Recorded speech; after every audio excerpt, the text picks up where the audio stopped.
बिस्मिल्लाहिर्रहमानिर्रहीम। अस्सलामुअलैकुम। Welcome special food with Shazain. आज हम देसी ऑर्गेनिक मुर्ग कढ़ाई बनाने लगे हैं।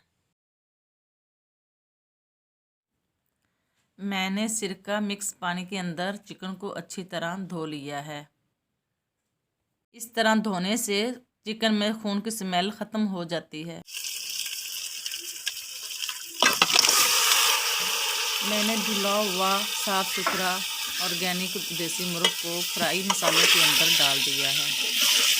चिकन को भूनने के बाद हल्दी और लाल मिर्चों का पेस्ट डालने के बाद जब मिक्स किया तो देसी मुर्ग की रंगत बहुत खूबसूरत दिखाई दे रही है। अब चिकन को अच्छी तरह भून लें ताकि ऑयल ऊपर आ जाए। जितना ये खूबसूरत मुर्ग है उतना ही ये लजीज बना है। भूख की शिद्दत में गांव के देसी माहौल में तंदूरी रोटी भी तैयार। ऑर्गेनिक देसी मुर्ग तैयार हो चुका है। अब बारी है डिश आउट करने की। अब मैंने मुर्ग को डिश आउट कर दिया है। स्पेशल फूड विद शाज़ैन को इजाज़त दीजिए। अल्लाह हाफिज़।